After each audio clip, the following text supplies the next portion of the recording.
नमस्कार दोस्तों, Jharkhand coaching classes के यूट्यूब चैनल में आप लोगों का स्वागत है। हम लोग इस सीरीज के तहत केमिस्ट्री एमसीक्यू को रिवीजन कर रहे हैं और ये केमिस्ट्री एमसीक्यू जो हम लोग सॉल्व कर रहे हैं वो क्लास टेस्ट के फॉर्म में है और ये प्रीवियस ईयर के क्वेश्चन है। क्लास टेस्ट में हम लोग 3 में हम लोग 200 प्रश्नों को सॉल्व कर रहे थे। 3 वीडियो आप लोग का ऑलरेडी अपलोडेड है, ये चौथा पार्ट आप लोग देख रहे हैं और इस तरह से ये 4 पार्ट कंप्लीट करने के बाद हम लोगों का जो टारगेट था कि 500 प्रश्नों को सॉल्व करना, वो टारगेट हम लोगों का अब कंप्लीट हो गया। इसी तरह से हम लोग नेक्स्ट वीडियो में अब दूसरा सब्जेक्ट को लाएंगे और इसी तरह से क्वेश्चन को हम लोग डिस्कस करने का प्रयास करेंगे। ये चैप्टर वाइज आप लोगों को बताया जा रहा था, तो अगर आप लोग पिछला वीडियो नहीं देखे हैं तो आपका प्लेलिस्ट में जाइएगा इस यूट्यूब चैनल के और केमिस्ट्री रिवीजन थ्रू एमसीक्यू यहाँ पे दिया गया है, तो वहाँ पे आपका छोटे छोटे 10 वीडियो हैं और इसी प्रकार से ये वीडियो मिला के टोटल 11 वीडियो हो जाएगा और इस टोटल 11 वीडियो में आपको 500 प्रश्न मिल जाएंगे और ये क्वेश्चन बैंक से आए हुए या क्वेश्चन बैंक के प्रश्नों को सॉल्व किए हुए हैं, तो काफ़ी इंपॉर्टेंट प्रश्न ये हो जाते हैं। अगर केमिस्ट्री में किसी तरह का कोई दिक्कत हो रहा है तो सीक्वेंस वाइज आपका यहाँ पे केमिस्ट्री का वीडियो अपलोडेड है, वहाँ पे भी जाके आप देख सकते हैं केमिस्ट्री। और ये आप लोगों को पता है जेएसएससी सीजीएल का भी एग्ज़ाम होने वाला है, तो जेएसएससी सीजीएल में 20 मार्क्स का जो रहता है वो आपका साइंस ही रहता है। तो इस तरह से अगर आप साइंस विषय को अच्छे से तैयारी करके जाते हैं तो आराम से 17 से 18 प्रश्नों को आप वहाँ पे सॉल्व कर सकते हैं। तो चलिए देर ना करते हुए आज यहाँ पे हम लोग प्रश्नों को शुरू करते हैं। आज का पहला प्रश्न है यानी 151, जैसा कि आप लोगों को बताया गया कि 150 प्रश्न पार्ट 3 तक का वीडियो अपलोड कर दिया गया, वहाँ पे आपको मिल जाएगा। ये पार्ट चौथा है, तो हम लोग यहाँ पे 151 नंबर क्वेश्चन से सॉल्व करेंगे।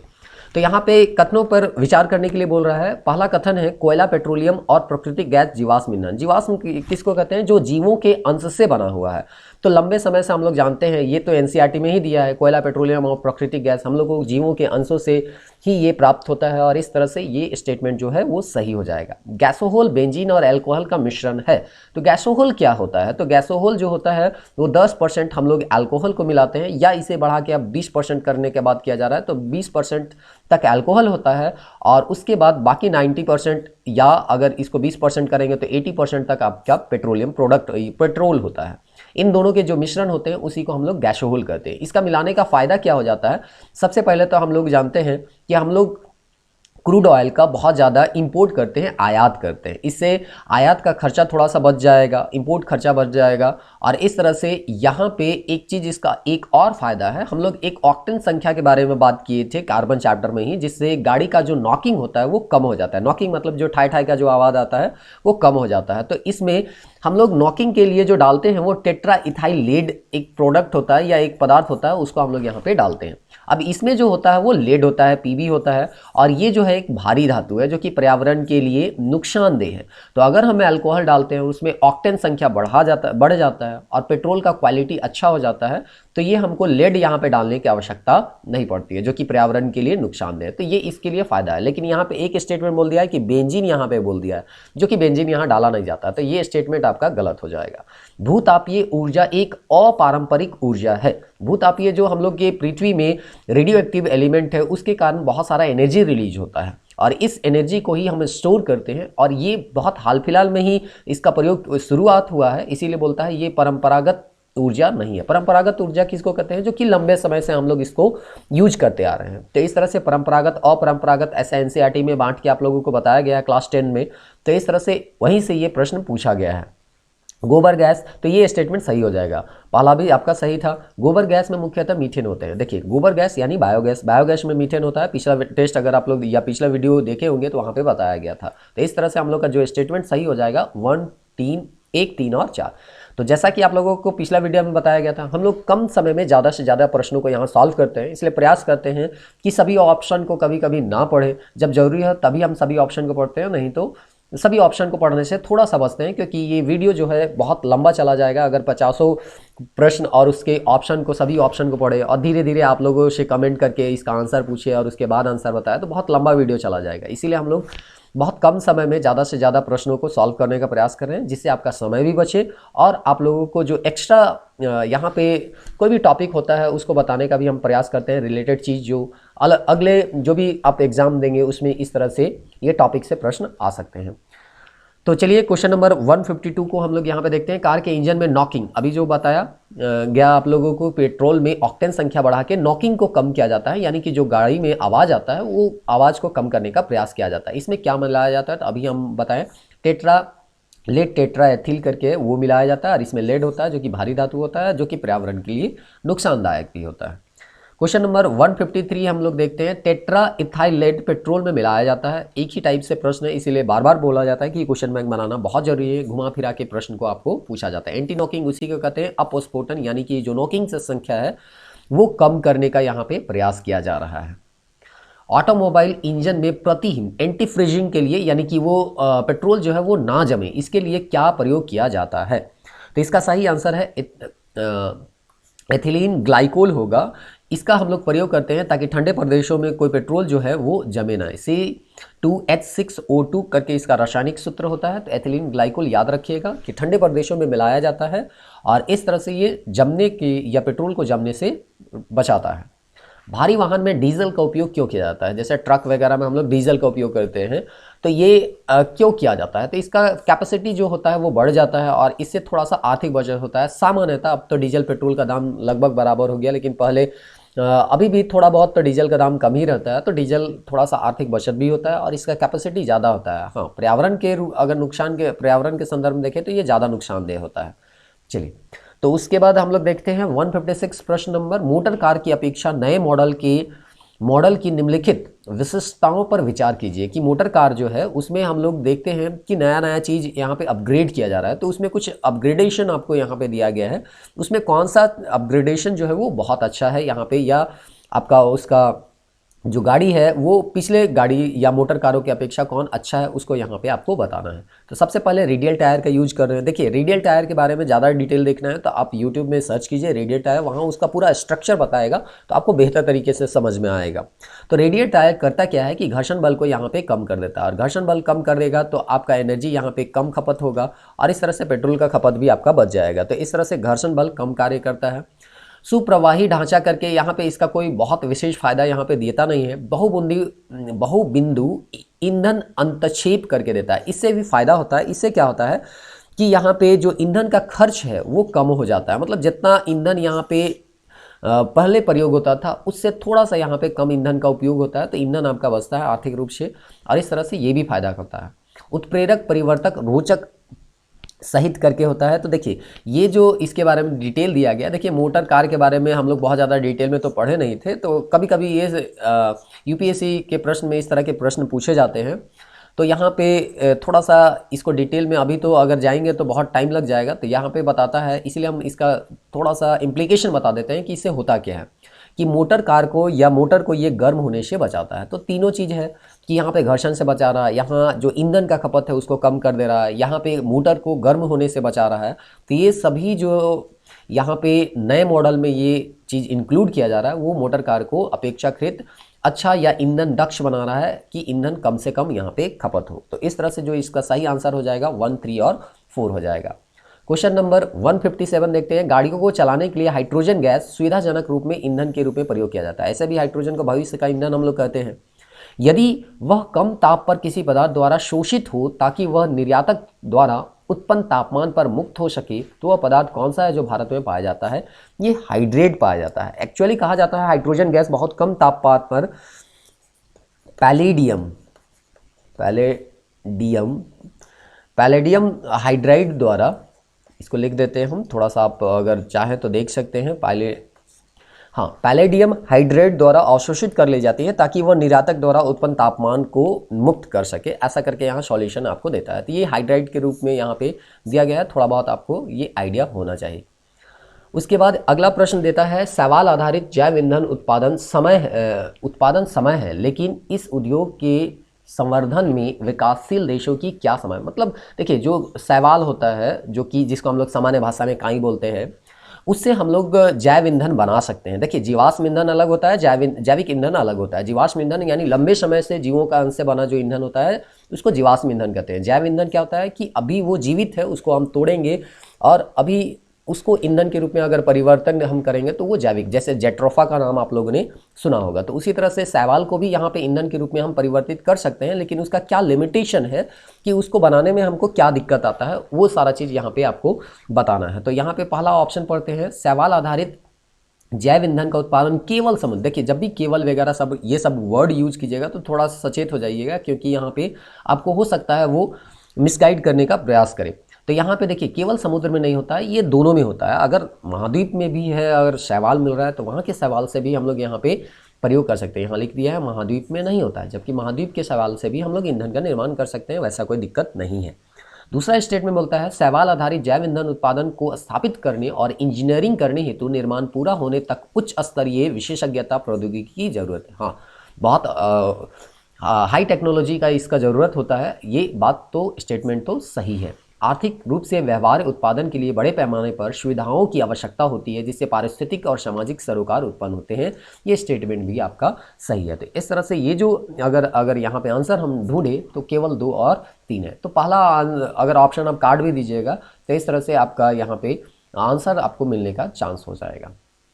अगला प्रश्न है, निम्नलिखित पदार्थों में कौन सा पदार्थ खाने की वस्तुओं के परिरक्षण मतलब जो कि लंबे समय तक हम लोग उसको मतलब सुरक्षित या अच्छे तरीके से रख सकें, जो कि खराब ना हो, इसी को हम लोग परिरक्षण कहते हैं। तो परिरक्षण के लिए हम लोग किसका उपयोग करते हैं? Sodium benzoate. एक्चुअली अभी अगला प्रश्न में ही आएगा। हम लोग एक एसिड पढ़ते हैं जिसका नाम है आपका बेंजोइक एसिड। अब ये जो बेंजोइक एसिड है क्रिस्टलीय रूप में आपका रंगीन चमकदार क्रिस्टलीय चूर्ण होता है, और इसी का जो लवणीय रूप होता है, यहाँ पे जो लवण वाला रूप होता है, ये लवण वाला रूप ही कहलाता है सोडियम बेंजोएट। और ये सोडियम बेंजोएट जो होता है वो खाद्य परिरक्षक में आपका प्रयोग किया जाता है। तो इस तरह से इसका सही आंसर जो हो जाएगा वो सोडियम बेंजोएट हो जाएगा। इसी से संबंधित एक प्रश्न है, खाद्य परिरक्षण हेतु निम्नलिखित में कौन सा प्रयुक्त होता है? तो बेंजोइक अम्ल, इसी का जो लवण होता है सोडियम बेंजोएट, उसका हम लोग क्या करते हैं? खाद्य परिरक्षण के रूप में यूज करते हैं, ताकि कोई भी खाद्य पदार्थ जो हो वो लंबे समय तक सुरक्षित रह सके, वो खराब ना हो। क्वेश्चन नंबर 61 है, प्रशीतन यानी रेफ्रिजरेशन में खाद्य परिरक्षण में मदद करता है। मतलब हम रेफ्रिजरेटर में जो खाद्य रखते हैं वो लंबे समय तक सुरक्षित रहता है, वो खराब नहीं होता। इसका कारण क्या है? जैव रासायनिक अभिक्रियाओं की दर कम हो जाती है। जो भी वहाँ जीवाणु होते हैं वो उसका एक्टिविटी बहुत कम हो जाता है, और एक्टिविटी कम हो जाने के कारण वो खाद्य पदार्थ जो होता है वो जल्दी खराब नहीं होता है। अगला प्रश्न अगर हम देखें तो यहाँ कहा गया है, निम्नलिखित में कौन सा सामान्य प्रशीतक यानी वही जो रेफ्रिजरेटर है जिसको घरेलू प्रशीतकों में प्रयुक्त किया जाता है, किसका प्रयोग करते हैं? फ्रीऑन का प्रयोग करते हैं। और इस तरह से जो घरेलू या फ्रीज हम लोग जिसको बोलते हैं, फ्रीज में हम लोग क्या रहता है? फ्रीऑन रहता है, जो कि उसको ठंडा करने में सहायता करता है।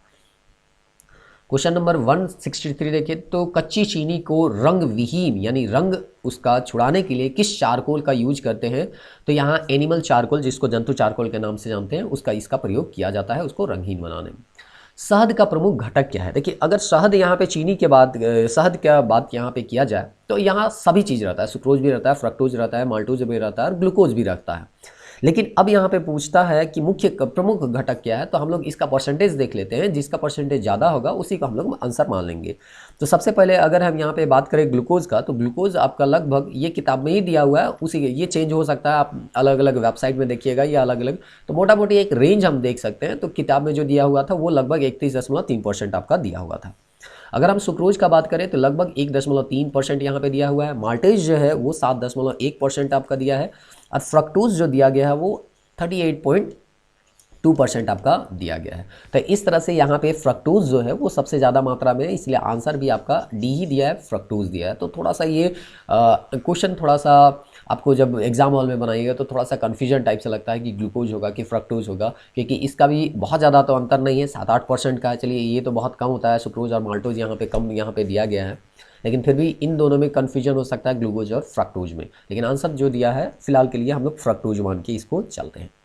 इसी तरह से एक बहुत लंबा सवाल है, यहाँ पे हम थोड़ा सा इसको पढ़ देते हैं। और आप लोगों को बताए थे कार्बन चैप्टर जिसमें कृत्रिम मधुरक होता है, देखिए उसी से संबंधित ये प्रश्न है।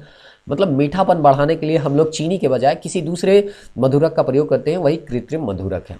तो यहाँ पे देखिए बाजार में बिकने वाला एस्पार्टेम के बारे में अगर थोड़ा बहुत आपको याद होगा तो बताया गया था कि कृत्रिम मधुरक जो होता है ये इसका एक प्रकार है, और ये सामान्य जो मधुरक है यानी चीनी है उससे 100 गुना ज़्यादा यहाँ मीठापन पाया जाता है, लेकिन यहाँ पे आपका ग्लूकोज का मात्रा जो होता है कैलोरी यहाँ पे बढ़ाता नहीं है। और इसीलिए जो रोगी होते हैं वो इसका प्रयोग करते हैं ताकि उसका शरीर में किसी तरह का कोई कैलोरी ना बढ़े लेकिन फिर भी उसको मीठापन का एहसास हो पाए। और इसी संबंधित ये लंबा सा प्रश्न है, इसलिए हम प्रश्न पढ़ देते हैं फिर इसका आंसर पढ़ देंगे। यह एक एमिनो अम्ल से बना होता है और अन्य एमिनो अम्ल के समान ही कैलोरी प्रदान करता है।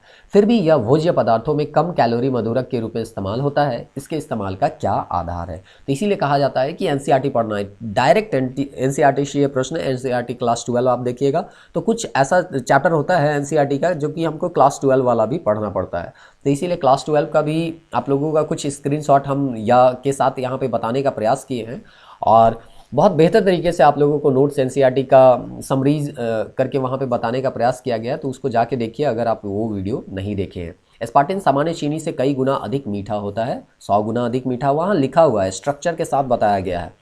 अतः थोड़े से एस्पार्टिन में भोज्य पदार्थ ऑक्सीकृत होने पर कम कैलोरी प्रदान करता है। तो कैलोरी जो होता है, एनर्जी जो होता है वो कम प्रदान होता है और जिसे मान के चलिए वो शुगर बीमारी से ग्रसित है तो वो कम कैलोरी खाना पसंद करेगा, तो मीठापन उसको ज़्यादा लगेगा लेकिन उसके शरीर को कैलोरी प्रदान नहीं होगा।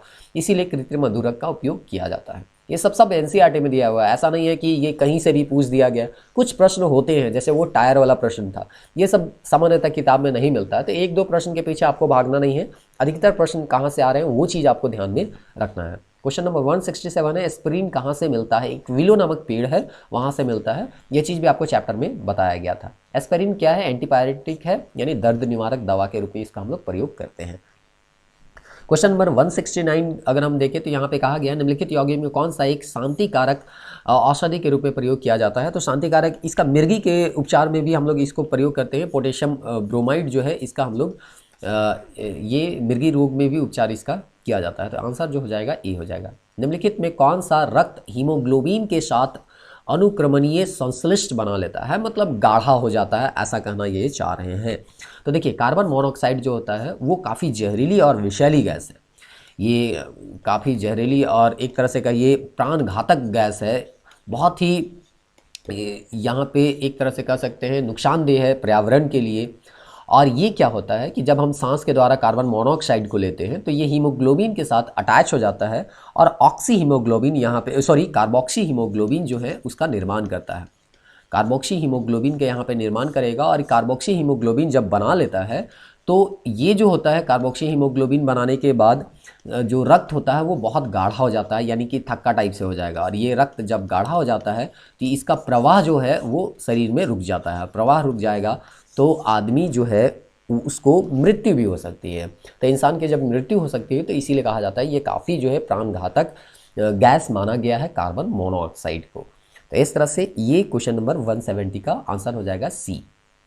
दूध उदाहरण है। देखिए आपको जो चैप्टर 2 पढ़ाया गया था, वर्गीकरण किया गया था पदार्थों का वर्गीकरण, उसमें हम लोग 3 चीज़ पढ़े थे। एक था ट्रू सॉल्यूशन, एक था विलियन और तीसरा था आपका कोलाइडल। और कोलाइडल के ही लास्ट में ये भी एनसीईआरटी में ही दिया गया है, ऐसा नहीं है कि एनसीईआरटी से बाहर है। क्लास 9-10 के एनसीईआरटी आप पढ़ लीजिए, 11 के कुछ पोर्शन पढ़ लीजिए, अधिकतर क्वेश्चन यहीं से सॉल्व किए जा सकते हैं। तो इमल्सन होता है, पायस एक कोलाइड का ही पदार्थ है। कोलाइड किसको कहते हैं? तो 10⁵ से लेकर 10⁻⁻7 मीटर तक का जो उसका कण होता है सामान्यतः इसको कोलाइड कहते हैं।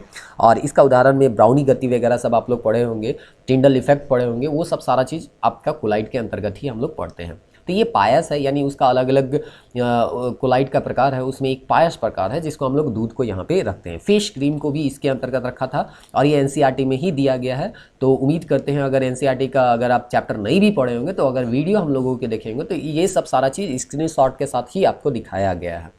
तो चलिए अगला प्रश्न हम लोग बढ़ते हैं। इसमें कौन सा कोलाइड नहीं है? देखिए दूध तो अभी देख लीजिए कि ये कोलाइड है, खून भी आपका कोलाइड है, आइसक्रीम भी आपका कोलाइड सॉल्यूशन जैसा दिखता है। शहद जो होता है वो कोलाइडी सॉल्यूशन यहाँ पे नहीं रखा जाता है, शहद को कोलाइडी सॉल्यूशन के अंतर्गत नहीं रहता है। तो इसीलिए जो आंसर हो जाएगा आपका शहद हो जाएगा।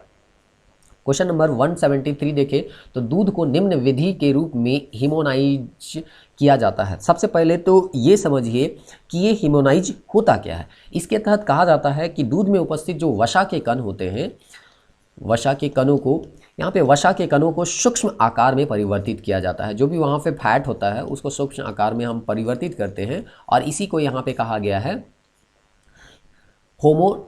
होमोजीनाइज के नाम से जाना जाता है। तो यहाँ पे इसी से संबंधित यहाँ पे प्रश्न पूछा गया है, तो इसका सही ऑप्शन देख लेते हैं। यहाँ पे बोलता है इसके वसा के कणों को सेंट्रीफ्यूज की सहायता से सूक्ष्म आकार में बदला जाता है। अच्छा, यहाँ पे सीधे सीधे आपको लिखा गया है। तो ये आपका क्वेश्चन नंबर 73 था। क्वेश्चन नंबर 74 है, खुले में अगर दूध को रखते हैं तो वो खट्टा हो जाता है, इसका कारण क्या है? लैक्टिक अम्ल के कारण। हम लोग जानते हैं दूध में लैक्टिक अम्ल है। यहाँ पे भी इस तरह से भी पूछा गया था कि जब हम लोग ज़्यादा वर्क करते हैं तो मसल में क्या आ जाता है या क्या जम जाता है जिससे हम लोगों को दर्द महसूस होता है, तो वहाँ पर भी लैक्टिक एसिड था। ये पिछले टेस्ट में आप लोगों को बताया था। अगर सभी प्रश्नों का आप केवल बना लीजिए, बहुत सारे प्रश्न जो है कहीं ना कहीं से रिलेट हो जाएंगे और 20 प्रश्न में आपको 17-18 प्रश्न तो बनना एकदम आसान हो जाएगा। आप आराम से बना सकते हैं। थोड़ा सा प्रैक्टिस और मेहनत कीजिएगा तो ज़रूर आप यहाँ पे कट ऑफ जो है वो JSSC का क्लियर कर सकते हैं। क्वेश्चन नंबर 175, खट्टे दूध के उत्पादन में कौन सा अम्ल का प्रयोग किया जाता है, कौन सा अम्ल होता है? लैक्टिक एसिड होता है। बस सवाल को थोड़ा सा शब्दों को घुमा फिरा दे रहा है और आंसर तो आपका वही निकलेगा अगर आपको अच्छे तरीके से पता है। प्राचीन काल में दही जमाने के लिए प्रक्रिया निम्न की आवश्यकता होती है। जीवाणु, देखिए जीवाणु का ही हम लोग प्रयोग करते हैं और उसके बाद हम लोग उसको दही में बदलते थे। लौंग के तेल निम्नलिखित में कौन सा एक प्रमुख घटक है? यूजेनॉल करके है। ये आपको चैप्टर में बताया गया था जब पढ़ाया गया था। तो देखिए दर्द निवारक के तौर पे इसको हम लोग प्रयोग करते हैं। जैसे दांत उत का दर्द हो जाता है तो लौंग खाने के लिए बोलता है, तो ये जो है थोड़ा सा दर्द निवारक का काम करता है यूजेनॉल, जो कि लौंग में आपको मिलता है। अगला प्रश्न है, जेली बनाने में निम्नलिखित में कौन सा फल का सर्वाधिक प्रयोग किया जाता है? तो अमरूद का। इसका आंसर अमरूद दिया था। तो बाकी चीज़ का जेल का प्रयोग ज़्यादा नहीं करता होगा, अमरूद का करता होगा, इसलिए आंसर हम लोग अमरूद मान के चल सकते हैं। 179 है, कार्बनिक खाद्य पदार्थ के लिए बेहतर माने जाते हैं क्यों? कार्बनिक खाद्य पदार्थ में क्या होता है? रासायनिक खाद का हम लोग प्रयोग नहीं करते हैं और रासायनिक खाद जान रहे हैं हम लोगों के लिए स्वास्थ्य के लिए हानिकारक होता है और इसीलिए यहाँ पे हम लोग कार्बनिक खाद्य जिसमें बहुत ज़्यादा रासायनिक खाद का या लगभग रासायनिक खाद का किसी तरह का कोई प्रयोग नहीं किया जाता है और इस तरह से कार्बनिक यौगिक जो होते हैं हमारे शरीर के लिए, स्वास्थ्य के लिए काफ़ी महत्वपूर्ण होते हैं और इसीलिए ये बेहतर माना जाता है। इसका सही ऑप्शन होगा बिना कृत्रिम खादों के कीटनाशक के उपयोग के उगाए जाते हैं और ये शरीर के लिए लाभदायक होते हैं, इसीलिए हम लोग इसको जो रासायनिक खाद होते हैं या रासायनिक खाद से उत्पन्न जो खाद्य पदार्थ होते हैं उससे बेहतर मानते हैं। क्वेश्चन नंबर 180 देखें, यहाँ बोला गया निम्नलिखित में कौन सा पदार्थ साबुन बनाने के लिए प्रयोग किया जाता है? तो वनस्पति तेल जो है वो साबुन बनाने के लिए प्रयोग किया जाता है। ये भी आपको NCERT में दिया गया है और यहाँ पे आप लोगों को जो 22 वीडियो है उसमें भी समझाने का हम लोग प्रयास किए हैं। साबुन ग्रीज को हटाता है किसके द्वारा? पायशीकरण के द्वारा। अब देखिए ये पायशीकरण होता क्या है?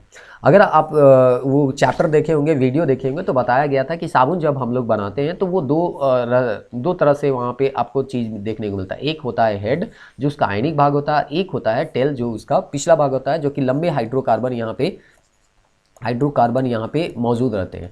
अब यहाँ पे आपका ये दिया गया है कि ये जो हाइड्रोकार्बन होता है वो तेल के साथ अटैच हो जाता है और ये जो आपका आयनिक भाग है वो जल के साथ अटैच हो जाता है और इस तरह से ये पायशीकरण के द्वारा ये प्रक्रिया होता है जिसको पायशीकरण या ये जो संरचना इसके बाद जो घोल मिलता है, मिशेली संरचना भी हम लोग इसको बोलते हैं, जो कि NCERT के लास्ट चैप्टर में अगर देखिएगा क्लास 10 का तो वहाँ बॉक्स बना के आपको दिया गया है। तो ये चीज़ होता है। उसके बाद धीरे धीरे ये जो तेल होता है उसको लेके ये क्या होते हैं, ये बाहर निकलते हैं और या थोड़ा सा अगर हम कुछ देर के बाद इसको हम रगड़ देते हैं तो ये तेल जो इसको पकड़ा हुआ है हाइड्रोकार्बन वो इसको लेके इस छिद्र से या कपड़े के छिद्र से वो बाहर निकल जाता है और इस तरह से ये कपड़े को साफ करता है। अपमार्जक क्या है? साबुन है, औषधि उत्प्रेरक है या शोधन अभिक्रमक? देखिए हम लोग कभी कभी साबुन के जगह में अपमार्जक यानी डिटर्जेंट का हम लोग प्रयोग करते हैं, तो ये शोधन अभिकर्ता है यानी कि साफ़ करने में ये प्रयोग किया जाता है। साबुन तो नहीं है क्योंकि साबुन और डिटर्जेंट में बेसिक अंतर होता है, इसलिए इसको हम साबुन नहीं मान सकते हैं।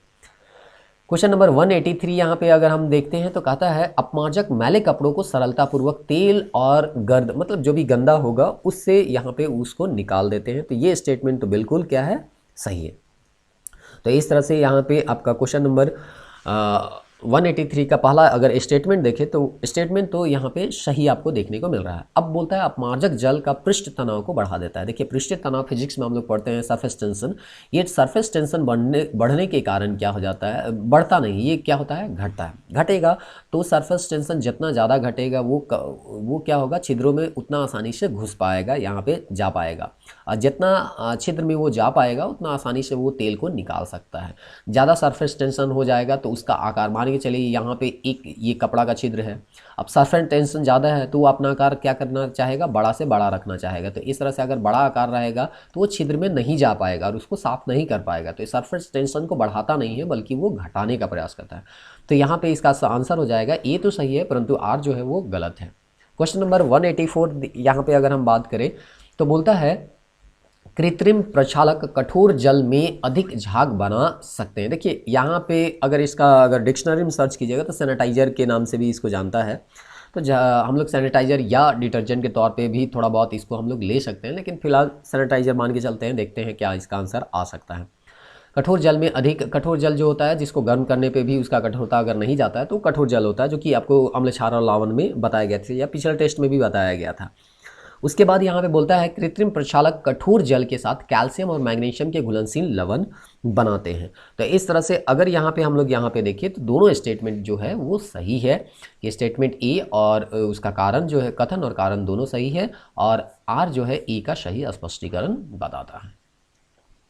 क्वेश्चन नंबर 185 देखें, निम्नलिखित कथनों पर विचार कीजिए। कपड़े धोने के चूर्ण में अपमार्जक में सोडियम सल्फेट और सोडियम सिलिकेट। देखिए अगर चैप्टर पढ़े होंगे तो लास्ट टॉपिक में यही आपको बताया गया था कि जब भी हम लोग डिटर्जेंट बनाते हैं तो वो उसमें नमी ना आए, इसीलिए यहाँ पे हम लोग क्या डालते हैं, सोडियम सल्फेट और सोडियम सिलिकेट। तो सबसे पहला ये ऑप्शन तो ठीक है, और क्षारीयता बना रहता है, ये भी ऑप्शन आपका हम लोग जानते हैं साबुन एक क्या है, क्षार है, ये भी क्षार की तरह काम करता है। तो इस तरह से यहाँ पे दोनों स्टेटमेंट जो हो जाएगा वो सही हो जाएगा, और इस तरह से आंसर जो हो जाएगा वो एक और दो दोनों हो जाएगा, यानी ऑप्शन सी। अगला प्रश्न है, निम्नलिखित कथनों पर विचार कीजिए। पौधों की फास्फोरस आवश्यकताओं की पूर्ति के लिए रासायनिक उर्वरक आवश्यक है। ये आपका पहला कथन है, तो पहला कथन है जो वो सही है। 1 मीट्रिक टन जैव खाद मुश्किल से 2 से 3 किलो फास्फोरस की आपूर्ति करता है। उपयुक्त कथन में निम्नलिखित में कौन सा कथन सही है? तो यहाँ पे अगर हम लोग देखें तो कथन कारण दोनों यहाँ पे सही है, इसमें कोई गलती आपको नहीं दिया गया है। क्वेश्चन नंबर 187, गेहूं की खेती के लिए कौन सा उर्वरक का उपयोग करेंगे? तो अधिकतर खेती में नाइट्रोजन का, जैसे यूरिया भी है तो यूरिया में 47%, 40.9% के आसपास आपका नाइट्रोजन रहता है। अधिकतर जितना भी मिट्टी है वहाँ पे नाइट्रोजन का कमी ही देखने को मिलता है। तो सामान्यतः नाइट्रोजन युक्त जो यूरिया है या खाद है उसको हम लोग प्रयोग करते हैं। तत्व जो उर्वरक में नहीं पाए जाते हैं, सामान्यतः हाइड्रोजन नहीं पाया जाता है, बाकी नाइट्रोजन, क्लोरीन, फॉस्फोरस ये सब पाए जाते हैं। निम्नलिखित में कौन सा सही सुमेलित नहीं है? तो देखिए नाइट्रोजन से वृद्धि विकास होगा, सही है। फॉस्फोरस से जड़ का विकास होगा, ये भी सही है। पोटेशियम से एस्टोमेटा जो सांस लेने के लिए वो उसका होता है, खुलने और बंद होने का नियंत्रण होता है, ये भी सही है। पोटेशियम, बोरोन जो होता है प्रोटीन निर्माण के लिए नहीं होता, ये नाइट्रोजन से ही प्रोटीन का निर्माण होता है। और ये जो होता है बोरोन जो होता है वो रोग, यहाँ पे बोरोन जो होता है वो रोग प्रतिरोधी होता है, यानी कि रोग से पौधे को क्या करता है, बचाता है। तो इस तरह से यहाँ पे रोग प्रतिरोधी के तौर पे इसको हम लोग जानते हैं। तो ये स्टेटमेंट आपका, या एक तरह से कहिए ये मिलान जो है वो सही नहीं है, और आपको पूछा था सुमेलित नहीं है, इसीलिए आंसर जो हो जाएगा वो ऑप्शन डी हो जाएगा। क्वेश्चन नंबर 119 अगर हम देखें तो यहाँ पे बोला गया है, निम्नलिखित में कौन सा उर्वरक मृदा में सर्वाधिक अम्ल छोड़ता है? तो सबसे ज़्यादा अम्ल यहाँ पे कौन छोड़ता है उसके बारे में यहाँ पे प्रश्न आपको पूछा गया है। तो इसका सही आंसर है अमोनियम सल्फेट। यूरिया है, यूरिया क्या है? एक नाइट्रोजन युक्त कार्बनिक यौगिक है। सबसे ज़्यादा मात्रा यहाँ पे नाइट्रोजन ही लगता है, लगभग 47% के आसपास ये रहता है। यूरिया में कितने प्रतिशत आपका नाइट्रोजन पाया जाता है? अभी आप लोगों को बताया गया 47% होता है। यूरिया में नाइट्रोजन किस रूप में पाया जाता है, इसके बारे में यहाँ पे आपको पूछा जा रहा है। तो यहाँ पे यूरिया में जो नाइट्रोजन होता है वो एमाइड के रूप में पाया जाता है। क्वेश्चन नंबर 194 देखिए, तो निम्नलिखित रासायनिक उर्वरकों में कौन 20 डिग्री सेल्सियस पर जल में अपेक्षाकृत अधिक घुलनशील होते हैं? तो यहाँ पे इसका सही आंसर अगर आप देखिएगा तो इसका सही आंसर हो जाएगा यूरिया। यूरिया से संबंधित टॉपिक है, आप लोगों को बताओ वीडियो में वो आपका ये जो उर्वरक है उसके बारे में नहीं बताया, लेकिन कोई भी चैप्टर आप थोड़ा बहुत देखिएगा तो वहाँ पे आपको मिल जाएगा। क्वेश्चन नंबर 195 है, कृषि में नाइट्रोजन उर्वरक के अत्यधिक अनुपयुक्त उपयोग का क्या प्रभाव हो सकता है, मतलब अंधाधुंध हम लोग यूरिया का उपयोग कर रहे हैं, उससे क्या हम लोगों को प्रभाव हो सकता है उसको पूछ रहा है। तो देखिए इसमें बोलता है मिट्टी की अम्लीयता में बढ़ोतरी हो सकती है और इस तरह से मिट्टी का जो परफॉर्मेंस है वो खराब हो जाएगा। अगला प्रश्न है यहाँ पे 196 है, जिस रूप में पौधे नाइट्रोजन प्राप्त करते हैं वो कौन सा रूप है। तो इसका सही आंसर हो जाएगा नाइट्रेट हो जाएगा। निम्नलिखित में किसका उपयोग यूरिया उर्वरक के उत्पादन में किया जाता है। तो इसका सही आंसर हो जाएगा कार्बन डाइऑक्साइड का। अगला प्रश्न है भारत सरकार कृषि नीम आलेपित यूरिया के उपयोग में क्यों प्रोत्साहन, देखिए नीम कोटेड अब यूरिया को प्रोत्साहन दिया जा रहा है, इसका प्रयोग क्यों किया जा रहा है। तो इसका सही आंसर हो जाएगा नीम लेप मृदा में यूरिया के घुलने की दर को क्या कर देता है, धीमा कर देता है और इस तरह से जो अम्लीयतापन है या जो उसको नुकसान दे रहा है वो थोड़ा सा यहाँ पे कम हो जाता है। दूसरा चीज़ है यहाँ पे अगला प्रश्न है डीएपी कितने प्रतिशत फॉस्फोरस नाइट्रोजन पाई जाती है। तो इसका सही आंसर है 18% नाइट्रोजन और P2O5 जो होता है ये पाया जाता है आपका लगभग 46%। जैसे यूरिया में 47% आपका नाइट्रोजन पाया जाता था, उसी तरह से यहाँ पे फॉस्फोरस जो होता है वो लगभग 46% के आसपास आता है आपका डीएपी में। लास्ट आज का प्रश्न है यूरिया में कौन सा मिश्रित उर्वरक पाया जाता है। तो आपका एनपीके होता है। देखिए यहाँ पे हम लोग जो है आज 500 प्रश्नों को यहाँ पे सॉल्व कर चुके हैं।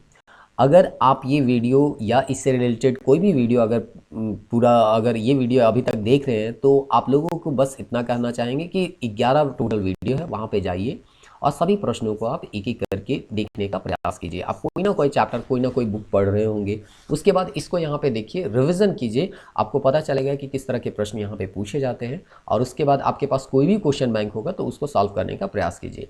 एक एक टॉपिक जो है उसको सॉल्व करने का प्रयास कीजिए। साइंस का कीजिए, नागपुरी का अगर आपका रीजनल लैंग्वेज जो भी है उसको आप बनाने का प्रयास कीजिए और उसी तरह से कंप्यूटर हो गया, मैथ्स हो गया, थोड़ा बहुत मैथ्स रीजनिंग हर एक सब्जेक्ट को थोड़ा थोड़ा प्रयास कीजिए और जो कम समय में ज़्यादा आपको मार्क्स दे सके उसमें थोड़ा सा ज़्यादा टाइम दीजिए। जैसे कि आपका कंप्यूटर है, बहुत कम एक बुक आपको पढ़ना है और वहाँ पे 20 क्वेश्चन आएंगे, लेकिन साइंस को है उसे थोड़ा सा ज़्यादा आपको पढ़ना होगा, 20 प्रश्न आएंगे। मैथ और जो रीजनिंग होगा वो भी अगर थोड़ा सा प्रयास करते हैं तो आपको वहाँ पे भी 20 प्रश्न आ जाते हैं।